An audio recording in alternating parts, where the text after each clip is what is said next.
You're listening to the Joyful Practice for Women Lawyers podcast, episode 219. Welcome to the Joyful Practice for Women Lawyers podcast. I'm your host, Paula Price, lawyer turned certified executive coach. This podcast was created to empower women lawyers just like you to create a life and practice you love. Join me every week for a break from the hustle so we can focus on you, what you truly want, and how you can create it. If you're over the overwhelm, done with putting out fires, and ready to redefine success on your own terms, you're in the right place. Ready for today's episode? Let's dive in. Are you ready to talk about the elephant in the room? You know the one. When the topic of boundaries comes up, you think about boundaries, you think about setting some new boundaries in your life, at work, and outside of work. And then when you start to think about what is going to happen when you go to set that boundary, you start to get that cringy feeling like this isn't going to go over very well. I don't think I really want to do that.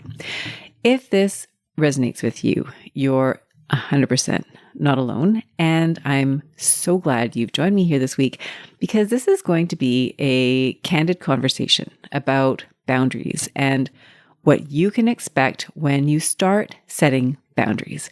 Now, you might recognize the title, What You Can Expect When You Start Setting Boundaries, because I'm borrowing a concept from a book that I read when I was expecting a baby, What You Can Expect When You're Expecting. It's a pretty popular book. It's a book a lot of soon-to-be new moms read that sets out all of the stages of pregnancy, the different size of your baby as it's growing, what vegetable it looks like at what week, etc.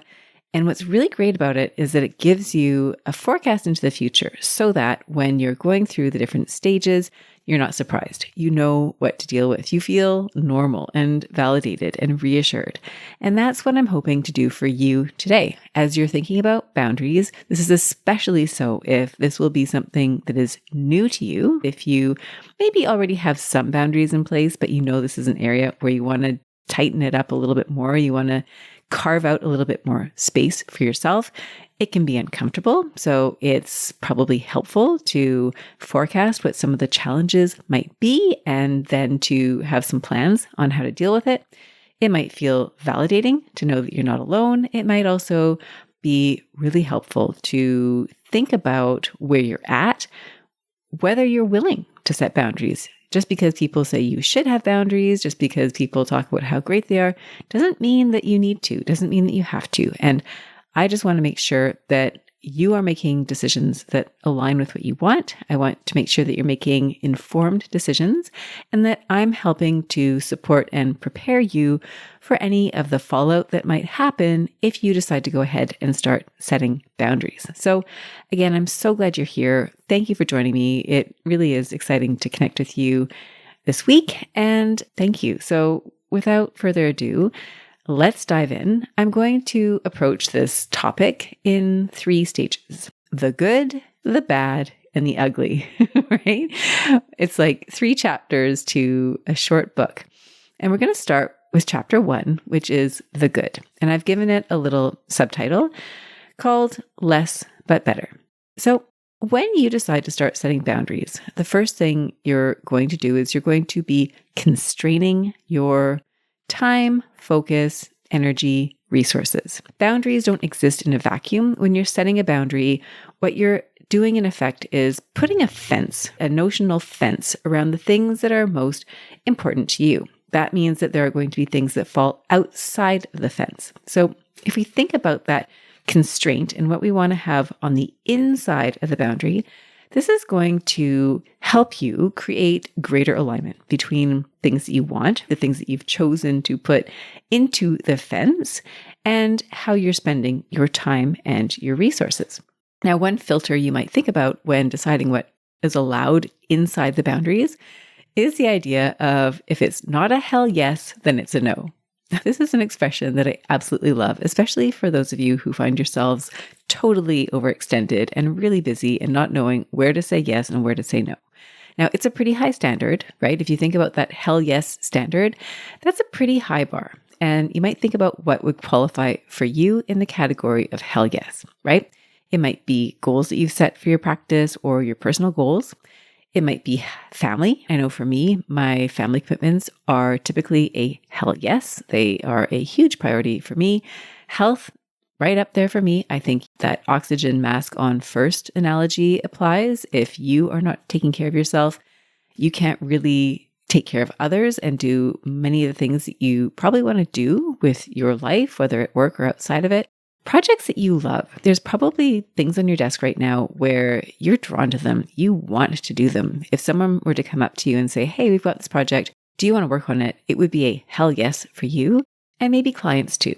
You think about people whose names you see in your inbox and you're absolutely delighted. You can't wait to dive into that email and see what they have to say and, what can you do to support them? And then maybe there's those clients where you see their name in your inbox and that sense of dread kind of lands in the pit of your stomach and you think, oh, do I really have to open that? Or maybe I'll wait till after lunch or maybe even tomorrow morning. So you can have a sense of what that hell yes filter would look like for you if you were to apply that as a measure or a filter for what gets inside of the boundary that you're creating and what is stuck outside. Now, as much as you think of what would be a hell yes, then what would fall into the no category? And this can be really tough. I worked with a client years back who had committed to a number of different boards and volunteer activities, and she was so busy. And this filter was really helpful because there were a lot of hell yeses and there were a lot of lukewarm, not quite a yes. And so for you, you might think about what lukewarm, not hell yeses are currently absorbing your energy and focus. And this can be things like favors that you're doing for people where you're kind of doing it out of a feeling of guilt or obligation. It might be events that you're going to or projects you're involved in out of FOMO, that fear of missing out. You've said yes because you don't want to miss out on something, but then you're not all that excited about it either. It could also be those should statements, those things that you feel like you should be doing, but your heart's really not in it. Now, the hell yes versus no standard is a high one. And so maybe you're not there yet, but another filter that you can apply is the Pareto principle, sometimes also referred to as the 80-20 rule. And here, what I'd invite you to think about is how people will say that 80% of your results come from 20% of your effort. They will also say things like 80% of your revenue will come from 20% of your clients. 80% of your problems will come from 20% of your clients. So you want to start thinking in terms of bang for your buck, to put it mildly. So where are the areas where, you put in 20% of the effort, you get 80% of the results, but are you going beyond that? Are you in the land of diminishing returns? And if so, do you want to set some boundaries around that? So that's another way of filtering your time. So who are the clients you most want to work with, the colleagues you most want to work with, the projects, the assignments, the areas of practice you most want to focus on? What for you is the bulk of that? And how can you spend more of your time in those areas and cut off the 20% of the effort or the 80% of the effort that's only going to get 20% of the results? Are you using your time efficiently? And I've done a whole podcast about the Pareto principle, so I'll link to that in the notes of this episode. So that's one of the benefits. We're starting out here with the good, where it's less but better. So as you set boundaries, you decide where you're going to draw the line. The things that stay within the boundary are more aligned with you. You're going to feel that greater sense of alignment. You're probably going to feel happier because you're now focused more on the things that you enjoy. You're saying no to the things that you don't like.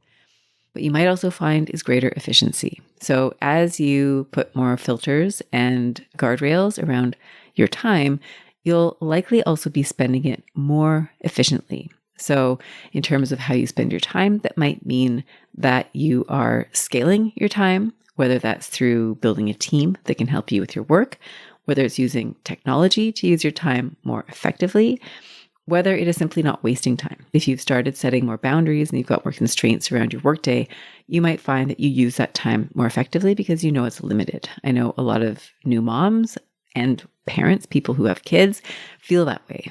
Before kids, you might find there's no real incentive to have hard boundaries around your time. You can stay at the office as late as you want. It's not a big deal, which means you might take longer lunches. You might have more visits with friends. You might spend a little bit more time surfing the internet, whatever. But when you have a very strict start and end time, when you're paying somebody to look after your children when you're not there, when the opportunity cost is time spent with your child, all of a sudden you start to really feel the impact of not being at home. And so the time that you spend at work, you might find you're more efficient because that time is more constrained. You want to use it to the maximum of your ability. So there are other reasons why you might do that. I know for a lot of new parents, kids are a real driving force. It might be something else, like a hobby, like a family member you want to spend time with, like other priorities in your life that you want to spend time on. So you might think about how constraint creates efficiency. You might also think about scaling in terms of specialized knowledge. Now, this is an area where I think lawyers can really struggle because of the way that the legal profession is modeled based on billable hours. This is particularly true of lawyers in private practice who are billing by the hour. That creates an incentive to spend a lot of time if you're being measured on the time you're spending. So what you might think about here is if time and availability are your greatest currencies, and for a lot of lawyers, it is a really valuable currency. People can reach out to you anytime and they know that you'll fix the problem at the last minute. If you want to change that, you're going to need to reestablish the value proposition that you have to offer. And one way to do that is highly specialized knowledge. What can you do that nobody else can do, such that they would be willing to take you on, to work with you, even if it doesn't mean 24/7. And when I think of this example, I like to think of really high-end dining establishments, the restaurants that are only open during certain key hours. I don't know, it's like Tuesday to Sunday, and it's like 5 p.m. to 10 p.m. and the rest of the time they're closed, and you have to book months in advance to get an appointment, but you're willing to do it because you know the quality is so great, versus the McDonald's or the 7-Eleven where it's 24/7 easy access, but the quality isn't the same level. So you want to think of yourself in that higher end category. What can you offer that is so valuable that people are willing to work around your schedule? So again, if we're looking at the good, less but better, how can you scale your time so that you can set boundaries and yet still maintain efficiency and productivity?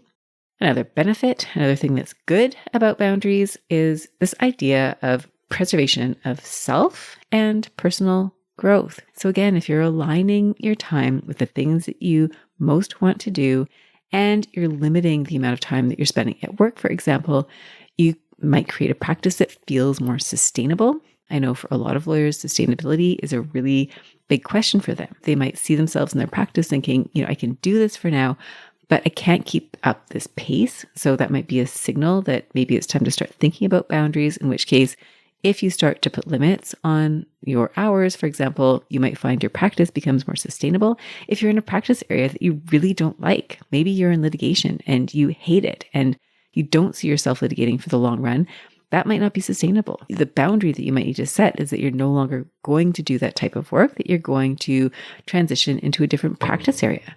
Maybe it's solicitor work. Maybe you find it's not for you and you actually want more litigation or something that has a different quality to it. And so you need to ask yourself, is this thing that I'm doing, whether it's the pace, whether it's the type of work, is it sustainable? And if not, what kind of boundaries do you need to set?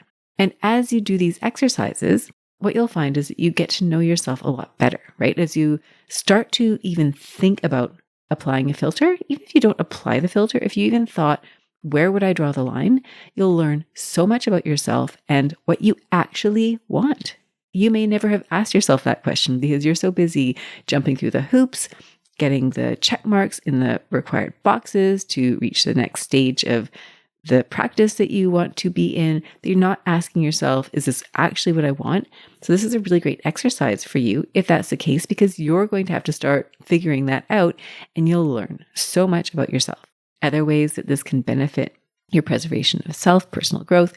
If you start taking better care of yourself, then you'll generally feel better. And again, this is an area where a lot of lawyers struggle. You're so wanting to be helpful and to be part of the team and to contribute as much as you can. And it can lead to burnout. It can lead to situations where you're not taking care of yourself. You start to feel really low energy. You start to feel unmotivated. It can get much worse for lawyers who end up with mental health challenges, depression, feeling anxious, anxiety. It's a big and real concern in the legal profession. And so you want to pay attention and get the support you need if that's the case. And setting boundaries can sometimes be helpful here. And so we want to think about how over the long run, your self-care is really important and what that means for you in terms of your work and in terms of your life overall. And then finally, self-trust. If you start to be a person who is willing to assert boundaries for herself, then what you'll notice is that you start to develop that sense of trust with yourself. If you think about what the difference is, if you're always willing to say yes, if you're never willing to advocate for yourself, then you might find that that relationship with yourself breaks down. You can no longer trust yourself to do what you really want. You're kind of bending yourself into a pretzel to say yes to everybody, to do all of the things, and you lose that sense of self. You lose that sense of self-trust. And so this can be a really great way of starting to rebuild that self-trust by starting to implement boundaries. And then lastly, in terms of the good, we're still in chapter 1, is that as you assert more boundaries, as you get more clear about what belongs inside of the walls, the inside of your boundaries, and what belongs outside, is that you start to become a magnet for the things that you want. People start to see you as a person who does things a certain way. They start to associate you more with those things that you're doing. And so you'll find that you start to attract more people and opportunities into your life that align with this new version of you. So these are all the things that are really supportive that you will feel good about as you start setting more boundaries. So just to recap really quickly, you've got that filter, that hell yes versus no filter, that Pareto principle filter, 80-20 rule. You are working more efficiently because you've put more constraints around your time. So the time that you're spending at work, you're using more effectively, whether it's through teams, whether it's through technology, more highly specialized knowledge. You are preserving your sustainability over the long term in terms of the way that you practice. You're developing that sense of self-trust. And you are becoming a magnet for the things that resonate most with you, for those things that you really want inside of those boundaries. And that takes us to chapter 2, the good, the bad. And the bad has the subtitle, How to Lose Friends and Alienate People. So you may have heard of the rather well-known book, How to Win Friends and Influence People, written by Dale Carnegie. It's actually one of I won't call it my favorite book in the sense that I'm sure there's other books that would probably fit there. I've never really thought about it, but it is a book that I love going back to. I've read it a couple of times. I think I first read it in undergrad, and I've read it a couple of times since then. And sometimes I just go back in to read different chapters. It's a very interesting book. It's got some really great stories. The version that I have at home is archaic. I don't even think it has the updates. And the examples that he uses go way, way back in time, like to times before technology. It's super fascinating. But the whole idea of that book, of course, How to Win Friends and Influence People, is, you conjure up one image in your mind. And when it comes to setting boundaries, I think the opposite is true. I mean, the bad about boundaries, and this is the elephant in the room, this is why people don't like to set boundaries. This is why when people say to lawyers who are working in these really fast-paced environments, well, why don't you just say no? Why don't you just set a boundary? Why don't you just turn your out of office on? Why don't you just not respond to the emails? There's all these questions. Why? Why don't you do that? And the answer, of course, for the person who is being posed the question, who is struggling to assert the boundary, is that it's just not going to fly. This is not part of the culture. This is not how we do things around here. People might talk about boundaries as being a great thing, but look at the people who try to set boundaries. Look at what happens to them. It never ends well. I don't want to be that person. Maybe it's that feeling of, I want to help. I want to be there. I want to respond to the email. I don't want to leave people hanging. So it's really easy to say, just set the boundary. But when you're the person who's asserting the boundary and you are the one who's going to experience the real life consequences, it's not so easy. So let's talk about that. Let's talk about the bad, how to lose friends and alienate people. What is going to happen if you start setting boundaries? Well, here's what you can expect. In some cases, not all, in some cases, you might disappoint people. And this is totally normal. If you think about it, people are used to interacting with you in a certain way. They're used to you saying yes to doing a number of things. And if you start saying no, they might be disappointed. They might feel frustrated. They might even feel angry. They might try to persuade you otherwise. They might try to guilt trip you. They might judge you. They might say things to you. I mean, who knows what people are going to say? And an example that came to mind for me is drinking alcohol. And it's an example that I think plays out in real life for a lot of people in social situations. Now, personally, when I was a law student and a lawyer for most of my legal career, I would drink socially. And I used to drink at parties and fancy dinners and not so fancy dinners, or go for a drink after work. It was very much part of the culture that I was in academically and professionally. Parties centered around alcohol, meals centered around alcohol. And later on, alcohol became almost like a culture. These really high-end, fancy spirits. I was really into wine, like wine tasting, different varietals of grape. I loved going to wineries and trying all the different wines. And it was a real experience. And I would bond with people and we'd have parties or whatever. And so that was very much a culture. And when I had children, I noticed that this no longer really fit my lifestyle. And so I changed that drastically to the point where I am now, where I just don't really drink. And if I go out to dinner these days, I prefer not to drink. And that is different from the norm. If I'm with people who, like me, have also decided that it no longer really fits, or they never drank in the first place, then it's not a big deal. We have our meal, nobody mentions it, and we move on. But if I'm out with people who I know drink or who are drinking, sometimes it's not a big deal, and sometimes it is. And I think in our culture, people are less likely to say things these days about, oh, isn't it weird that you're not drinking? Like, why don't you just have a glass of wine? Some people might say stuff, but there's also that subliminal, or that maybe under or covert, whatever word really describes it, where there's just a sense of you don't belong anymore. We're all going to drink and you're not. So you're kind of that odd person out. And there can be a level of discomfort. If everybody's drinking and one person's not drinking, the people who are drinking might feel uncomfortable around the person who's not drinking, because they might feel like they're being judged. They might feel like that person isn't really part of the team. So that is just one example. And if you've ever had the experience of being a non-drinker and being surrounded by drinkers, there's almost that feeling of being excluded. I mean, I imagine, as I'm kind of thinking out loud now, you've probably had that experience of going to a function where you are with a room of lawyers and you've brought a friend or a significant other who's not a lawyer. And it can be really hard for them to integrate into the social environment because they are an other. They are not a lawyer. So the things that the lawyers are all talking about don't really apply to that person. And so they might find themselves a little bit on the outside. They might have to go and find people who are like them, i.e. non-lawyers. And so when you start to set boundaries, if that is going against the norm, if it's going against who you used to be, you can see how other people, they're not going to like it, especially initially, because it's different for them. They're not used to you being this certain way. If you think about how they live their lives, there's now a disruption to how they live their life. Much like if you're used to going out with your friend, having dinner, you guys have a few drinks, and oh, isn't it great? Now you don't have that in common anymore. So you either have to rebuild that relationship based on other things you have in common. And if that's the only thing that tied you to that person, chances are that relationship isn't going to last. And we'll get to that in the next category. So stay tuned for chapter 3. So disappointment is one of the things you might face if you start to set some boundaries that comes from other people. And what you might also find is that you experience a lot of discomfort as a result of setting boundaries. So this can come up in a number of ways.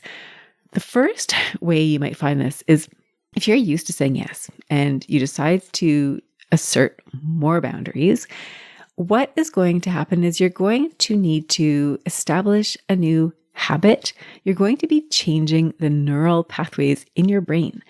Now, if you've ever created a new habit, whether it's going to the gym regularly, if it means structuring your day differently, if it means the way that you interact with people at work, people at home, then you may be familiar with this idea that it takes time to form a habit. Some people say 21 days. I've heard other numbers as well. But what's happening here is your brain, which is wired for efficiency, is used to doing things a certain way. Neurons that fire together, wire together. So if you want to change a habit, there's going to be that initial phase where it's really difficult for your brain to start forming new neural connections. You might imagine right now saying yes is like the super highway in your brain. It's really easy. It's fast. It's a reflex. You don't have to think about it. You just do it. So if you're going to start being more discerning, that means you're going to have to do some thinking. You're going to have conversations that might feel different from what you're used to doing. And so there's going to be that shift. And that in itself is going to be uncomfortable. You haven't even said no yet. Already just the fact that you're thinking about it, this is not a habit. This is not familiar. Now, you might also add to that the idea that if you struggle with boundaries, then chances are that goes back for some time.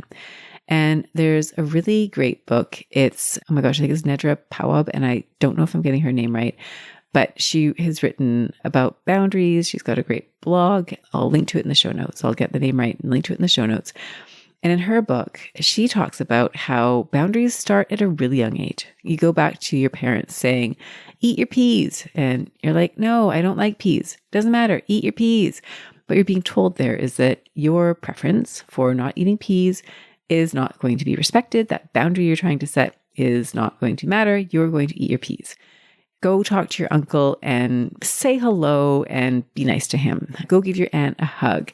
Go tell the neighbor that you like their garden. I don't know. I'm just thinking of things that parents might say to a kid, where the kid might say, no, I don't want to do that. And the parent says, well, we're trying to be social here. These are our neighbors. This is our family. We need to be nice. And so you might, again, learn that the importance of being socially acceptable, of following the rules of society or whatever those rules happen to be, are more important than your personal boundaries. So this idea, so I think it's Nedra Tawwab, again, I'll link to it in the notes, but this idea of the societal norm, your parents' preference, other people's preferences, taking priority over your own preferences where you would set a boundary conditions us at a very young age to not have those boundaries in place. Now, I am a Gen Xer. I was born in 1977. And I can tell you the world in 1977 was not thinking about children and their boundaries. My parents were not thinking about what is Paula's preference. It was, okay, Paula, we've signed you up for soccer. Therefore, you will be a soccer player. And that's just what I did. I didn't question it. Fast forward to me being a parent. If I sign my kids up for something and they hate it, guess what? I don't force them to stick through. Now, is that the right thing to do? I don't know. I mean, I think there's value in sticking through with things that you don't really like. But I also see how it has created difficulty in asserting boundaries because it wasn't something I was trained to do. I was trained to say yes and make other people happy and follow the rules. And so I need to untrain myself in certain areas in order to assert boundaries. The same may be true for you. So there's going to be that social conditioning of where you fit in terms of boundaries, how comfortable you are. You're also going to need to look at your nature. Some people just really want to help. A lot of lawyers that I speak to tell me the reason they went to law school was because they wanted to help people. You are in a service profession where you are serving people, you're helping people, you're helping them with some of the biggest problems that they are ever going to go through, the most difficult days, especially if you're dealing with people who are in litigation, fighting over family members who've had loss, who are in bankruptcy. I mean, these people are going through tough times and you are supporting them through that. So it might be really hard to say no. You might also notice that your environment is not conducive to boundaries. Going back to that place where we started at the beginning, if you're in a firm or an organization where boundaries are not the norm and people who have tried to assert boundaries have not had a lot of success, then there's a lot of environmental pressure to keep that up. So going back to you, we're still in chapter 2. We're looking at the bad. Other people might be unhappy and you might feel extreme discomfort. You're going against what you've been taught, perhaps, or what you've internalized in terms of boundaries. You're forging those new neural pathways. you'll start to also experience a loss, a grieving almost of being able to please people. If you're one of those people who considers yourself a people pleaser, chances are you derive pleasure and a sense of value from being able to help other people, right? To please others, to have their approval, to see them be happy with you because you've done something. And so if you stop doing the things that you're doing, no longer are you able to help them. And what might be even worse is that instead of that gratitude, maybe there's that criticism, maybe there's judgment, maybe there's guilt trips. Well, hey, you used to do this thing for me and now you're no longer doing it. Like, what's going on here? Like, what have I done wrong? Like, you used to do it. And, if you were a good daughter, a good friend, a good employee, they might not say it in those exact words, but that might be how you feel. That does not feel good. There might be this underlying sense of like, why can't we just go back to the way things were again? Other people have been accustomed or have grown accustomed to dealing with you in a certain way. And if you change that, that will be hard for them. And it'll be hard for you too, because you're no longer playing that same role. As a result, you may no longer fit in the way that you used to. So your life now feels really different. Instead of that reward for having pleased the other people, you need to deal with the discomfort. And that might give rise to self-doubt. Have you made the right decision? Is this really the right thing to do? Do you really want to do this to that person? So that doesn't feel very comfortable. And then you might need to reestablish your value proposition. So if we look at the work situation, if you're no longer available 24/7 and you're trying to reestablish yourself as somebody who can provide a different form of value, that may work in the environment that you're in, and it might take time to get there, and it may not work. It might not be an environment where you can do that. So, for example, if you're looking at a billing target and maybe you're going from billing 2,000 plus hours to billing less than that, is there something else that you're offering in those hours, that highly specialized knowledge? Maybe it's the relationship you have with the team. And you want to kind of think that through because it might be really uncomfortable if you're going from providing one form of value to another form of value. And then finally, what will be uncomfortable potentially is that you have a toolkit that you've used for years. And one of those tools might be that person who can always swoop in and save the day. If you take that tool out of your toolbox, you're going to have to find different tools. So strategies that have led to success in the past may not be available to you. And so now what? What are you going to do to replace those strategies? So that is chapter 2. We've gone through the good about setting boundaries. We know some of the reasons in favor of setting those boundaries. We've talked about the bad, the discomfort that might cause for other people, the discomfort it might cause for you. And now the ugly, chapter 3. And the subtitle here is, You've Burned the Boat, Now What? And I take that reference from a war example that I've heard before. And I don't know where it happened. I can't remember it. Sometime in the past, about an army of soldiers who arrived on a little tiny island in a boat. They were vastly outnumbered by army people on the island where they landed. And the way that they won the war was that the leader of that army that landed by boat burned the boat, said, either we die on this island or we win, but we're not going back. And so you might think about how a strategy like setting boundaries is like burning the boat. You've kind of burned that boat. You can't go back. And that means you're kind of fighting for your life. And that can be really, really hard. If you think about decisions you've made, or you've had to burn the boat. On the one hand, it's really great in the sense that you now no longer live in the land of indecision, right? I see a lot of people struggle with indecision, especially if you're in a job you don't like. You feel indecisive. Do I stay? Do I go? That's a very difficult place to be. You burn a lot of energy. When you actually go and burn the boat, well, you're no longer burning that energy, but it's hard, right? Now you're fighting the battle. So that's kind of the subtitle that I thought was most appropriate for the ugly, chapter 3. Like, what are the bad things that can happen if you start asserting boundaries? And so, let's start with some of the things that may no longer work. So if we go back to the first example, right, we talked about becoming a magnet. It's a good thing. You start attracting the things you like into your life. Magnets have two forces. If you've ever held two magnets in your hand, you'll know that when you turn the magnets one way, they are drawn toward each other. They will pull themselves toward each other. And if you get close enough, it's like it'll happen. Really strong magnets will make that loud clicking sound. It's really cool. And then if you turn the magnet around, then you'll notice that there's a repellent force, right? As you try to push the two magnets together, they will push against each other. And maybe you can like push them together close enough that they touch. But if you release the pressure that you're applying, the magnet will push itself away. The two pieces of the magnet will push themselves away from each other. So as much as you're going to become a magnet that will attract opportunities, you're also going to repel opportunities and people. We've talked about that a little bit. And so it could be that you are not just upsetting people. I think the difference between the bad and the ugly is that the bad is, you'll upset people and they'll get over it and they'll make adjustments and life will move on. But what can happen is that you then start to lose people. You start to maybe lose opportunities. So there might be, in your organization, there might be colleagues who no longer want to work with you. And that may have adverse consequences on your viability in that organization.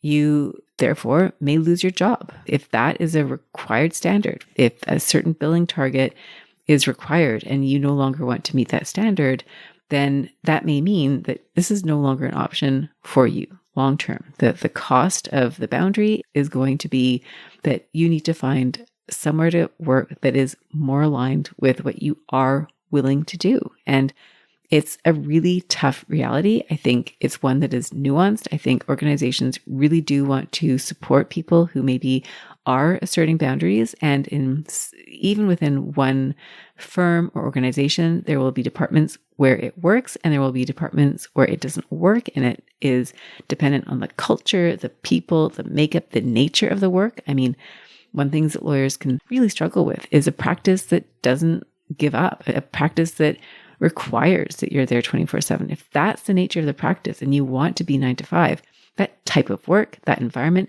may not support the boundaries that you want to set, in which case you're making a decision. Do I decide that I want this? Do I want this life? Do I want to be open to the emails and the hours? Am I choosing this? In which case the boundaries, you may not set them because you can't. It doesn't work. Or do you want to put yourself in a setting where the boundaries are the norm?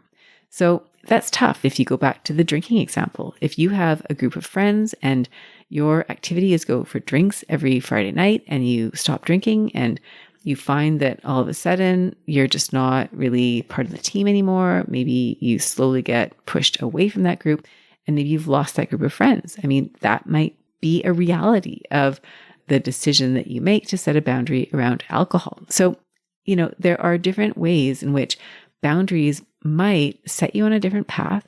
It might mean losing people in your life. It might mean losing opportunities. It will also mean potentially shifting your identity. So if you're used to seeing yourself a certain way, and now you have to take on a new persona, that can be really hard, right? It's almost like you're breaking up with a version of yourself and becoming a new version of you. And that's hard. There's a loss there to grieve.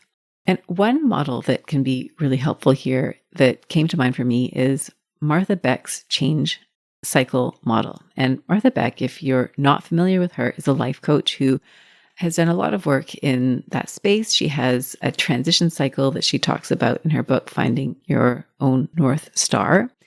And what it is a 4-quadrant model that follows the cycle of change, not surprisingly. And the thing that will initiate a change is what she calls a catalytic event. And the catalytic event can be something great, like the arrival of a baby, or you take a job opportunity that's new and exciting. And it can also be something that we would consider not great. Death of a family member, illness, loss of a job. And what that catalytic event does is it throws you into the cycle of change. And the cycle of change begins with the square called death and rebirth. And the reason it's called death and rebirth is because there are going to be aspects of you and your current reality that will no longer exist, right? If you lose your job, it's almost like you're experiencing the grief, the loss of your job. Even if you choose to move away from your job, If you aren't let go, but you choose to leave, you are still letting go of something that you're used to. If you've been in relationships that have broken up, whether they're romantic relationships or friend relationships, then there's that feeling of grief and loss. Even if you're the one who decided that it was best to move on, it's not easy. It's still going to require that you go through this difficult stage that Martha Beck calls death and rebirth. And in that square, that quadrant, she talks about the liminal period, which is the period I find most fascinating because it's where you're neither here nor there. You are kind of in this no man's land or no person's land where you've had the catalytic event, but you don't yet know where you're going. And so it feels really unsettling. So for you, if boundaries are new to you and you start asserting boundaries and you really don't know who you are, people are reacting to you differently and you're trying to find your footing and you can't, it feels like you're kind of free floating. That's part of the process. So again, going back to the title, what to expect when you're expecting, what to expect when you start setting boundaries, you can expect that there's going to be a difficult period, and that's okay because you're in that first square. You're in that death and rebirth. You're going to cross the liminal threshold, and then things will start to become clear. Then you enter that second quadrant where you're in dreaming and scheming. So in the new world, in the new version of your life, where you are setting boundaries, there are going to be new opportunities. You get to decide, what do you want to create? That's where you start dreaming and scheming, making plans, and that will lead you to the hero's journey, which is square 3, where you get out there and you start testing and trying. Yes, you're going to face challenges. No, it's not going to be easy, but you'll learn, and eventually you'll find your way to square 4, which is the promised land. That's where you arrive and things are reasonably good. Instead of creating a garden, going out, getting the seeds, planting the seeds, tilling the soil, etc., you're now sitting there in your gorgeous garden. All the fruits and flowers have come to fruition, and there you are. You're reaping the benefits of what you've sown. So that's where you end up. But you need to start with that catalytic event that moves into that death and rebirth. Then you're going to experience that dreaming and scheming, then the hero's journey. You're on a mission. It's not easy. And then you get to that next stage, that place where you want to be. That's where you've got that alignment that we started talking about in the first place. That's where you've got more sustainability. That's where you feel more like yourself, that you have created a way of being that allows you to assert the boundaries that you need. You're protecting the things that you love, and you're able to say no and exclude the things that really aren't adding much to your life. So just to recap them, the ugly is the loss that you may face when you start setting boundaries. So again, just to recap, we've talked about the good, so the benefits to you of setting boundaries, the alignment, that sense of sustainability, becoming a magnet for the things that are most aligned with what you want. We've talked about the bad, so the discomfort that other people will experience, the discomfort that you will experience, and the fallout that can come from that. And then we've talked about the ugly, right? The loss, that difficult transition where you're going through that liminal stage where it just feels awkward. Are you doing the right thing? And the only way to move through that is to keep going, is to experiment, is to try. So that then brings us to the conclusion of what I'd love to share with you today, which is the takeaway that I would encourage you to adopt from today's podcast episode. Think about where you're at in terms of your boundaries. Are there boundaries that you want to set at work, outside of work? Are there boundaries that you want to set with yourself? How do you want to begin? So first of all, you have a choice. I've talked about the good, the bad, the ugly. Ultimately, it's up to you whether or not you want to assert a boundary. I was speaking with a lawyer the other day who was telling me about their practice. And in their practice, they're recording 2,000 plus hours every year. And I asked them, is that what you want? Is that a sustainable practice for you? Yes, absolutely. This is how I do everything in my life. It's what I want. That person isn't worried about setting boundaries around the number of hours that they have. Not at all. And so you may be one of those people where you're thinking, I'm not interested in setting boundaries around the hours that I'm working. There may be other areas where you want to set some boundaries, but maybe that's not applicable to you. Or maybe you're in the category of, you know what? I've been doing this work. I've been litigating like crazy, and I'm just realizing that this isn't for me long term. And I do want to set a boundary around that. I want to do a different type of work. So maybe that leads to a different course of action. It may be that you're saying yes to a lot of things, for people who maybe you don't want to say yes to anymore. And so maybe that does require setting boundaries. Or maybe the people that you're saying yes to have a lot of influence and they can really help promote you into career paths that you really want. And so consciously, you're going to say, I'm not going to put a boundary up here. I'm going to do it. I'm going to choose to do it. So you don't need to set boundaries. You don't have to do any of this, but the option is there. Here are some things that may happen if you set those boundaries. And so you get to go into it with your eyes wide open and make informed decisions. You can think of your own scenario and what might work, what might not work. That's up to you. Now, if you're trying to make a decision you don't really know, you might ask yourself, is it sustainable? You might think, okay, I see myself 2 years from now, and yeah, this investment will have paid off. 5 years from now, absolutely. Or you might think, you know what? It's not sustainable and it's actually not going to get me anywhere closer to what I actually want. So maybe it is time to start experimenting with more boundaries. And then you get to decide, are you going to initiate change or not? I talked about that catalytic event and how sometimes it's something that just happens to you. Someone else makes a decision and it has an influence on you, or you get sick and so you need to slow things down because you've gotten sick. Sometimes you're the one who chooses. You're going to slow things down because you want to. You want to experiment with that. So you get to decide. And the advantage to doing it out of your own initiative is that you typically have more control. You have a sense of having more control. But at the same time, if it happens to you, in some ways that can be a blessing too. I've worked with lawyers who've been let go from positions where they were then forced to move on. The boat was burned, and as a result, they moved on and they found something that was better for them. So a place where they were happier, more aligned, doing work that suited them better, where they felt more appreciated, where they felt like they had more opportunities. And so maybe waiting is the right thing for you. It really depends. Each person is in a unique set of circumstances, so you can decide. Do I need to set a boundary? Do I want to set a boundary? If I initiate the boundary, what does it look like? If I just wait and see, what does that look like? Am I okay with that? So again, you are in the driver's seat. You have the information. You know your situation better than anybody else. So you get to decide. Now, another question that you might ask, and we talked a little bit about this, is that long-term view. If you want to get into that a little bit more specifically, look at your relationship with boundaries, the relationship that you have now, and the relationship that you want to have in the future. Maybe it's the same. Maybe you're totally happy with the way that you set boundaries now and you don't see that changing. But maybe there's a version of you in 2 years, 5 years, the version of you that has greater leadership opportunities, the version of you that's doing work that she loves, the version of you that feels more confident, that is doing things generally more in alignment, who has said no to things that are really weighing you down, that aren't helping you, etc. So does that version of you, that future version of you, have a different relationship with boundaries than you currently have? Great. Well, maybe that's a sign that it's time to start working on those boundaries.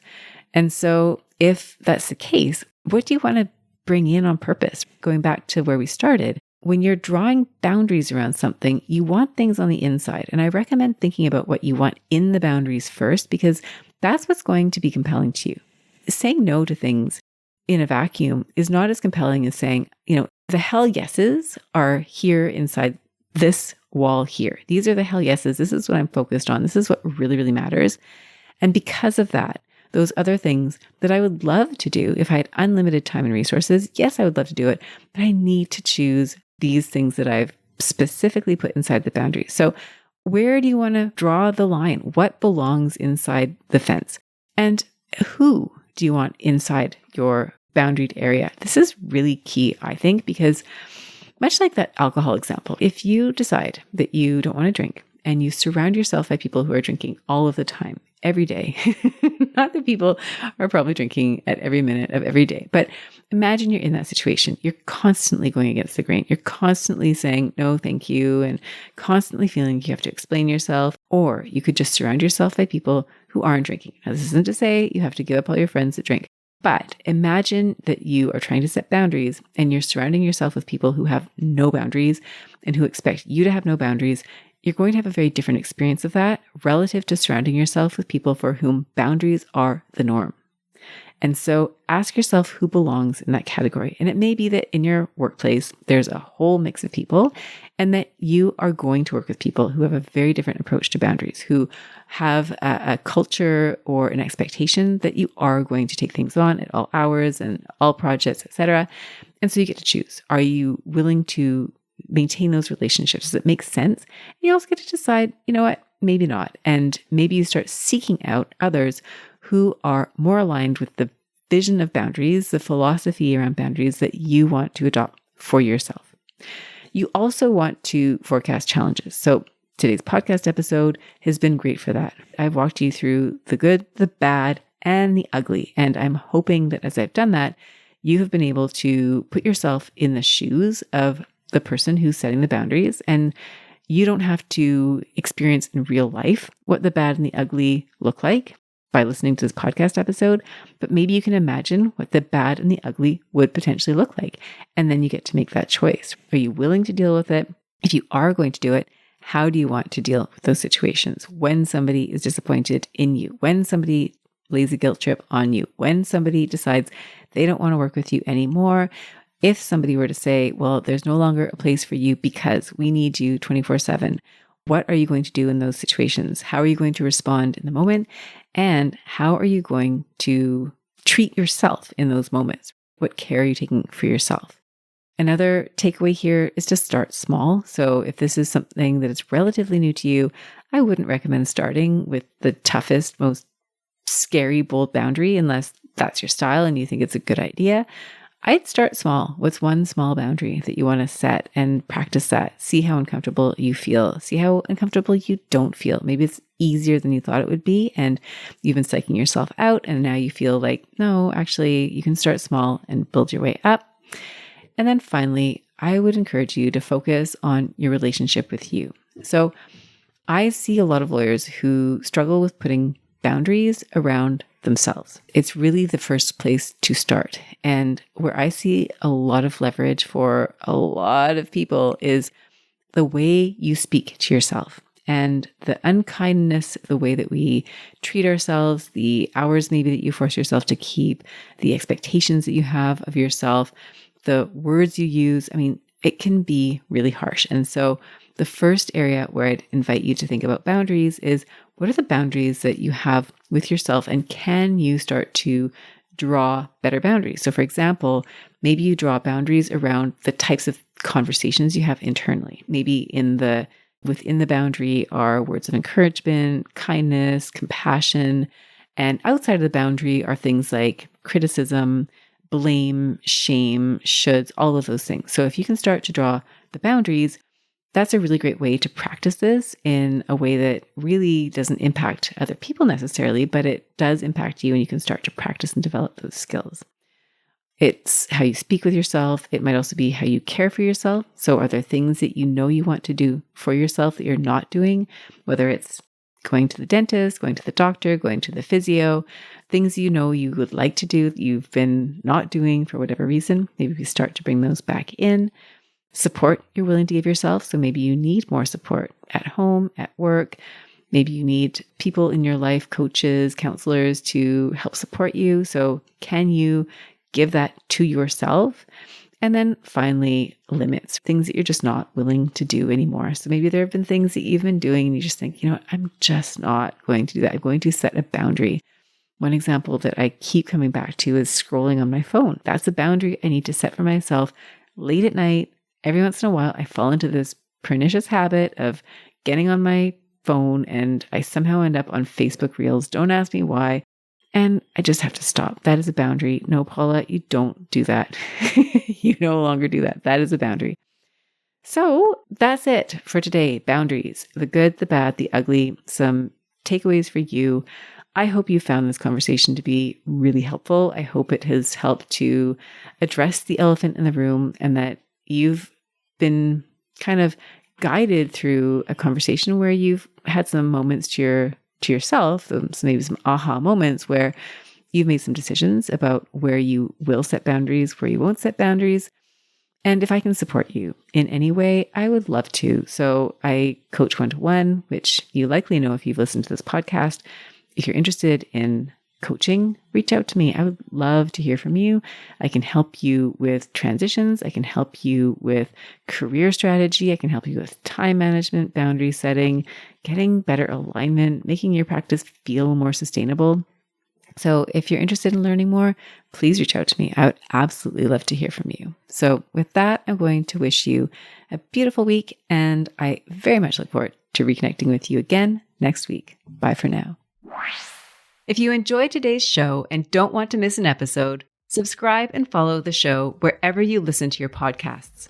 If you haven't already, please leave a rating and review. Your feedback will help me create a podcast that's tailored to your needs and goes straight to the heart of what matters to you. Thank you for listening to this episode of the Joyful Practice for Women Lawyers podcast. If you want more information, visit www.thejoyfulpractice.com. See you next week.